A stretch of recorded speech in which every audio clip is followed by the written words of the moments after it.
नमस्कार। आकाशवाणी से विश्व दर्पण के साथ मैं कनकलता।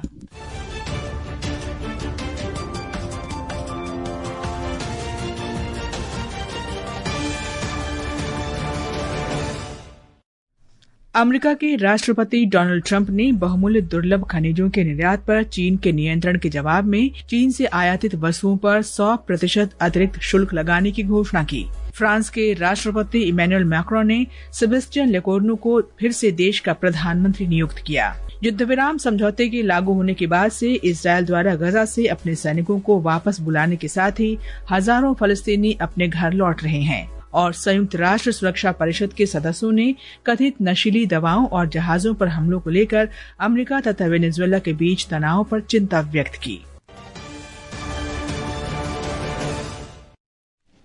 अब समाचार विस्तार से।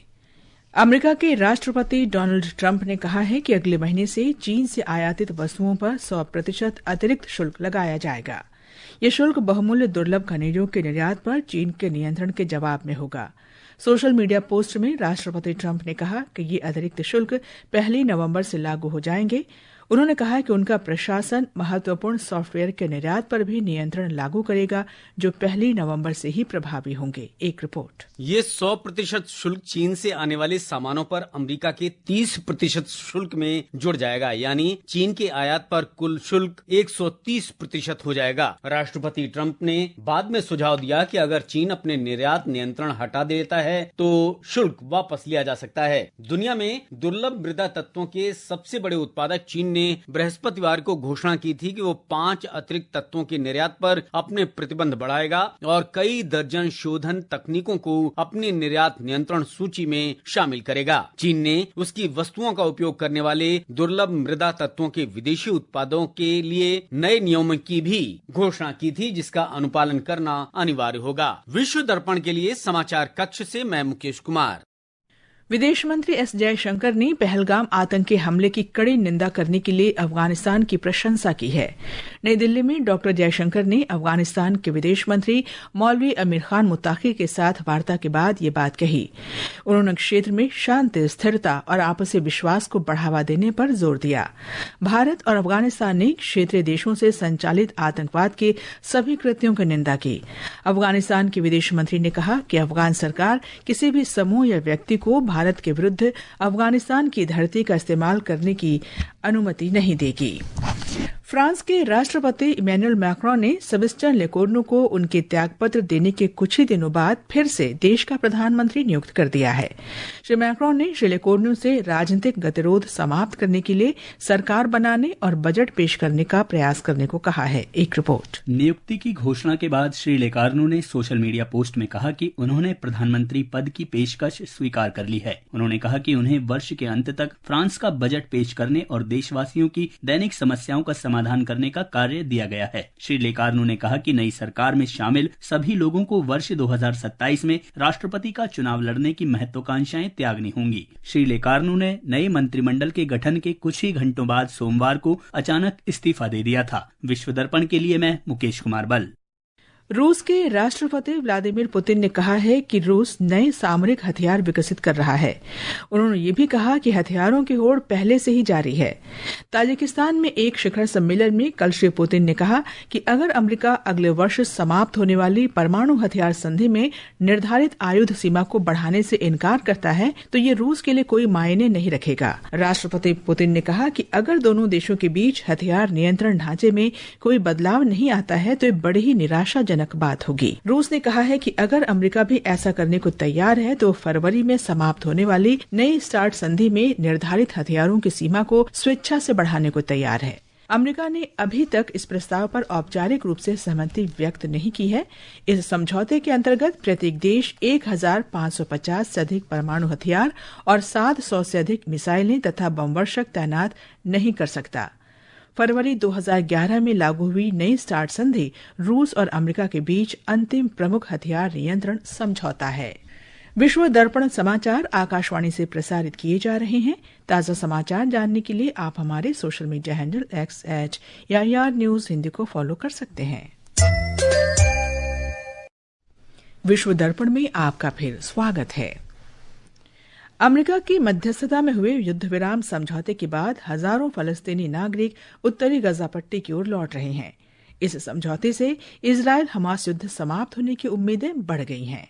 अमेरिका के दूत स्टीव विटकॉफ ने कहा है कि इजरायली सैनिकों ने गजा के कुछ हिस्सों से वापसी कर ली है। इससे हमास द्वारा बाकी सभी इजरायल के बंधकों को रिहा करने का 72 घंटे का समय शुरू हो गया है। इजरायल के अधिकारियों ने कहा है कि 48 बंधक अब भी गजा में हैं, जिनमें से 20 के जीवित होने की संभावना है। हमास सोमवार तक बाकी सभी बंधकों को रिहा कर देगा। इस समझौते में गजा पट्टी में मानवीय सहायता को बिना किसी प्रतिबंध के प्रवेश की भी अनुमति दी गई है। श्री ट्रम्प द्वारा निर्धारित समझौते के अंतर्गत इजरायल बंधकों की रिहाई के बदले में दर्जनों फलस्तीनी कैदियों को भी रिहा किया जाएगा। विश्व दर्पण के लिए लवलीन निगम।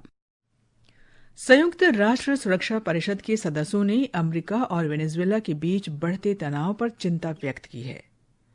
रूस ने अमेरिका पर कथित ड्रग बोट पर हमला करने में पहले गोली चलाने के काउबॉय सिद्धांत का इस्तेमाल करने का आरोप लगाया है।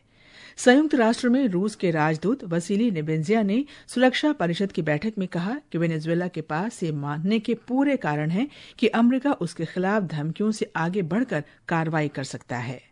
अमेरिका के सहयोगी फ्रांस, ग्रीस और डेनमार्क सहित कई देशों ने तनाव कम करने और बातचीत के जरिए अंतर्राष्ट्रीय कानून का पालन करने का आह्वान किया है। हाल के हफ्तों में अमेरिका ने वेनेजुएला के तट पर कथित तौर पर मादक पदार्थ ले जा रहे कई जहाजों पर हमला किया है। संयुक्त राष्ट्र की बैठक में अमेरिकी प्रतिनिधि जॉन केली ने कहा कि अमेरिका नार्को आतंकवादियों के खिलाफ कार्रवाई में कोई कसर नहीं छोड़ेगा। संयुक्त राष्ट्र में वेनेजुएला के राजदूत सैमुअल मोनकाडा ने संयुक्त राष्ट्र की बैठक में कहा कि क्षेत्र में अमेरिका सैन्य निर्माण के आधार पर ये अनुमान लगाना तर्कसंगत है कि बहुत ही कम समय में वेनेजुएला के खिलाफ सशस्त्र हमला किया जाएगा। विश्व दर्पण के लिए समाचार कक्ष से फरहत नाज।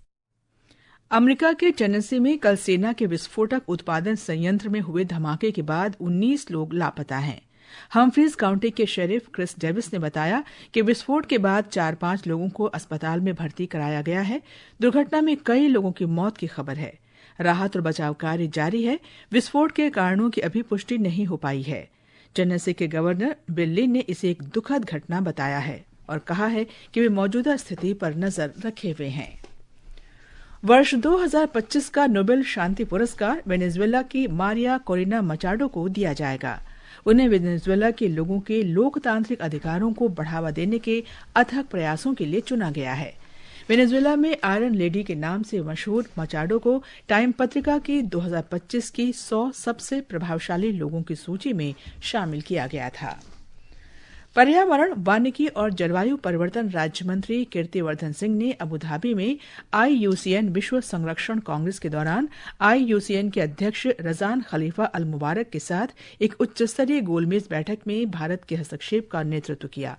इस सत्र में बेलेम में जलवायु कार्रवाइयों और COP30 की रूपरेखा के लिए प्रकृति आधारित समाधानों पर ध्यान केंद्रित किया गया। फुटबॉल में भारत की अंडर 23 पुरुष टीम ने इंडोनेशिया को पहले अंतर्राष्ट्रीय मैत्री मैच में 2-1 से पराजित किया। जकार्ता में खेले गए मैच में सभी 3 गोल पहले हाफ में हुए। सुहेल अहमद भट्ट ने मैच के 5वें और 26वें मिनट में 2 गोल दागकर टीम को बढ़त दिलाई। इंडोनेशिया ने मैच के 41वें मिनट में गोल करके भारत की बढ़त कम कर दी, लेकिन भारत ने बढ़त बनाए रखी और मुकाबला अपने नाम कर लिया। सुहेल भट्ट को प्लेयर ऑफ द मैच चुना गया। जानी मानी फिल्म अभिनेत्री दीपिका पादुकोण को केंद्रीय स्वास्थ्य और परिवार कल्याण मंत्रालय का पहला मानसिक स्वास्थ्य राजदूत नियुक्त किया गया है। अंत में मुख्य समाचार एक बार फिर। अमेरिका के राष्ट्रपति डोनाल्ड ट्रंप ने बहुमूल्य दुर्लभ खनिजों के निर्यात पर चीन के नियंत्रण के जवाब में चीन से आयातित वस्तुओं पर 100% अतिरिक्त शुल्क लगाने की घोषणा की। फ्रांस के राष्ट्रपति इमैनुअल मैक्रों ने सेबेस्टियन लेकोर्नु को देश का प्रधानमंत्री नियुक्त किया। युद्ध विराम समझौते के लागू होने के बाद से इजरायल द्वारा गजा से अपने सैनिकों को वापस बुलाने के साथ ही हजारों फलस्तीनी अपने घर लौट रहे हैं। और संयुक्त राष्ट्र सुरक्षा परिषद के सदस्यों ने कथित नशीली दवाओं के जहाजों पर हमलों को लेकर अमेरिका और वेनेजुएला के बीच तनाव पर चिंता व्यक्त की।